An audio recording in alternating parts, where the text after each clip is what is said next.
and welcome to Inside Outlook. I'm Jeff Havers, Superintendent of Pemberton Township Schools. As we discussed previously, this year we took a major step toward limiting cell phone distractions in our classrooms.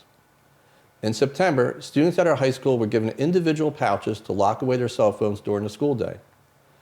These Yondr pouches allow students to keep their phones with them during the day, and once school is dismissed, the pouches are unlocked and they are free to use them once again. Today we're going to talk about how the implementation of the Yondr pouches is going at the high school. And I'm pleased to be joined by Pemberton Township High School Principal Dr. Holly and teachers Mrs. Riley and Mr. Aki. Welcome. Hello. Hello. Hello, good morning.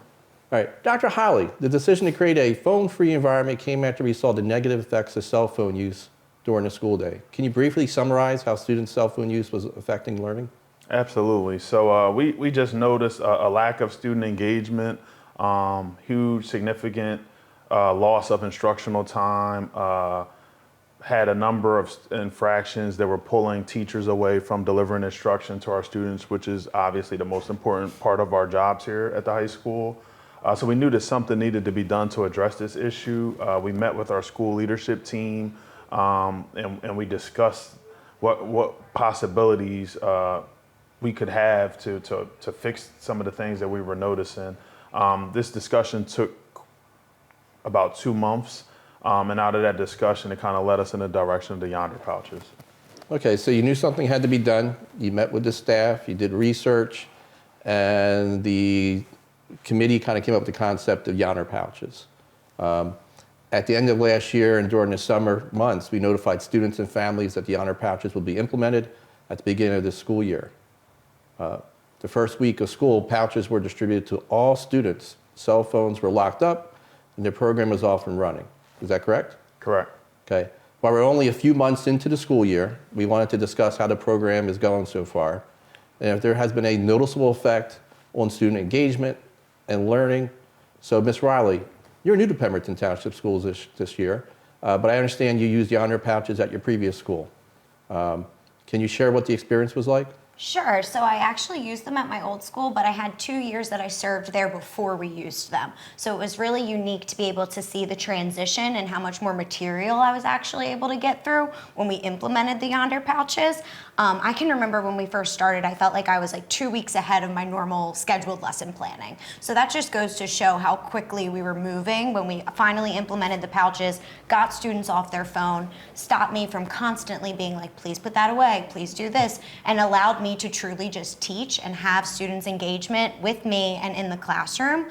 It was so powerful then because then the conversations really started to develop. Of course, there's that awkward middle ground at first where kids don't really know what to do without them. I mean, they're very accustomed to having them with them at all times, and there's some separation anxiety. But once they settled into it, they were way more engaged in what I was teaching and the lessons that I was giving. And then there are interactions between each other that really helped that collaboration aspect come together was one of the most positive things that I really saw. So you saw that in your previous school? Yes. All right, so now you're almost 3 months into the school year here at Pemberton.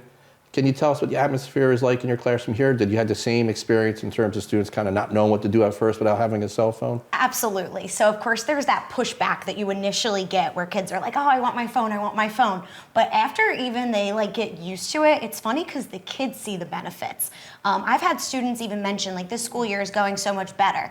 And then I don't even have to prompt them. They're like, it's probably because we don't have our phones. So it's funny because, kids sometimes have to be directed on things that they don't really want to do, even though it's beneficial. Kind of just like maybe working out. You don't really want to do it, but when you do it, you're healthier. I was thinking the same thing. Yeah. As an adult, sometimes I need to sit pushing and doing some things that I don't want to do. So it's awesome just to see that level of engagement in the classroom and to see those interactions change. They're ready for turn and talks when they're happening. They're ready to listen to the lesson be given. And in turn, kids are actually learning more. They are focused on what we're doing in class, and we removed one of the biggest, most important distractions from them.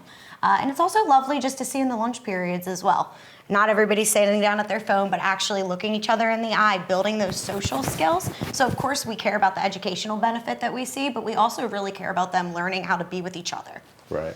Mr. Aki, you had initially expressed some concerns about moving to the Yondr pouches, and I'll be quite honestly, I was concerned too, right? Yep. Can you tell us why and how your concerns may have changed after implementation? Yeah, I feel like we had got the ball rolling the year before, and we didn't get to like really address, we showed a video in class, we introduced it to the students, and then it was kind of like a wildfire, and we just kind of like let that go, let it linger. We had videos for the summer, but as a teacher, I don't know what that's gonna look like September 5th. And then this year, we had a half-day Friday. So That's right. the big man had a real hard job here to roll this out in one half day on a Friday, where and we didn't know what to expect. And I guess my biggest concern would have been, what are the consequences? How's this going to roll out? Who are we going to follow them to the T? And man, from the day one, it was amazing. Maybe a few kids maybe had a phone. I don't know, because I have never seen a cell phone this whole year. Okay. So I'll get to that. I mean, there's no cell phones. Yeah, so I mean, that was going to be one of my questions. It's wild. Have you seen students try to circumvent the system? That was one of my questions. No, I mean, trust me, I'm ready. Like, because now the write-ups are so far down, I spent 15, 20 minutes of every day, whether I was collecting a cell phone in a box, giving extra credit, tracking that data, giving those reward points back at the end of the semester when they want their extra credit points on their grade. I spent endless minutes of every day with cell phones. And now it's done. There's no more write-ups, there's no more tracking, and I just get to do now and teach. Wow. It sounds simple, but my job is easy. Yeah. And it's a lot more fun this year. Awesome, awesome. Now, Ms. Rowley had talked about seeing even a difference in the cafeteria. So, Mr. Aki, outside the classroom, have you witnessed any other types of behavior changes? Absolutely. We actually have cafeteria duty together. Okay. And I have a library duty, and I'm always in the hallways. And the kids are actually talking. Mr. Dickinson and I started a Monopoly board game kind of club during cafeteria.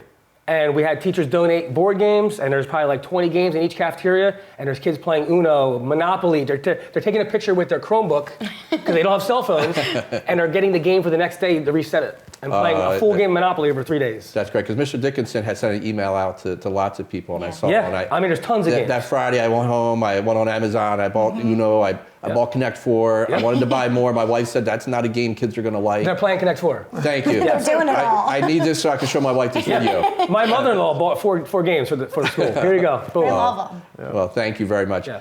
Dr. Holly, how about the incidents you mentioned at the beginning of the program? Have you seen any improvement in terms of cyberbullying or student conflicts? Absolutely. So in the first marking period, our HIB, our harassment, intimidation, and bullying numbers are down in comparison to where we were at last school year. Also, cell phone infractions. Last school year, we had a total of roughly 1,500 cell phone infractions. The first marking period of last year, we had exactly 519 cell phone infractions. This school year, we're down to 150. So I believe when we met over the summertime, I shared a piece of data with everyone, and I stated that the average cell phone disruption in class takes away 20 minutes of instructional time from that student, right? So when you multiply that 20 minutes by the reduced number of infractions by over, 360, give or take, that's how much time we're getting back in terms of being able to provide quality instruction to our students that they were previously missing out on because we didn't have such a strong cell phone policy in our building. You know, I think for me, one of the things that's great is we had this quantitative data, right, that we look at the research, but to sit here and talk to Ms. Riley and Mr. Aki and get the pictures of the kids during lunchtime, and even when I walk through the hallways, right, it's the qualitative data. I know I see a difference when I'm here. Your kids are more engaging, right? They're more likely to talk to you in the hallway. They're looking around. They're seeing each other. And really, we're supposed to teach the whole child, right? The whole student, right? So that social emotional piece is fundamental in terms of them being successful and just being happy. For sure.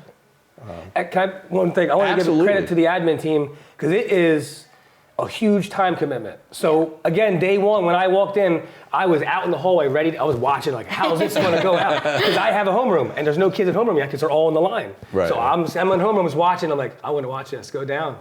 And man, it was flawless. There's secretaries, there's child study, there's guidance, every security person, everyone's engaged, and the few teachers that have all block one are there. And it's like, it's clockwork. And then Monday, so then you have a whole weekend. I'm like, all right, Monday, let's see this thing go again. And I hated to be the critic, but I've been here for 20 years, or 22 years total in teaching, and I wanted this to work. Because it was the one thing I knew that I needed to remove was a cell phone. Right. And it was all worth it. Well, definitely great leadership from the team, but thank you. for the team, but definitely the teamwork is critical, right? Really, Totally. it doesn't happen with No. one principal and 3 assistant principals. No, it doesn't. Can't get 1,000 kids to do everything No. what they're supposed to do. It's easy to get the teachers on board and all the staff members when we saw such a problem with it. So it really is that team effort, though, of everyone being on board and everyone being willing to call it an infraction. And that's kind of, I think, what made it super smooth, too. All right. Anything else before I talk about the upcoming board meetings? Nope. No, nothing. I just want to say thank you to our learning community. Most importantly, the parents and the students for supporting what we do here. I know it was a tough decision. It was a huge change for everyone. But I like to thank really the students. They accepted the challenge. They've risen to the occasion, and I can't wait for them to actually see the benefits of it in their future. Wonderful. Thank you all for joining me today and sharing the encouraging news about the Yondr Pouch Initiative. Thank you so much. Thank you. Thank you. And I just want to add that when I have visited high school classrooms this year, as I said earlier, I have seen a marked difference in student engagement from last year. I have high expectations this positive trend will continue. A few reminders before I go. There is no Board of Education meeting in December. The board reorganization meeting will take place Thursday, January 8th at 6:30 p.m. in the Pemberton Township High School auditorium. Winter concerts are beginning to take place throughout the district. Be sure to check out the district calendar so you don't miss out on these festive holiday celebrations. That's our show for today. I look forward to seeing you next time on Inside Outlook.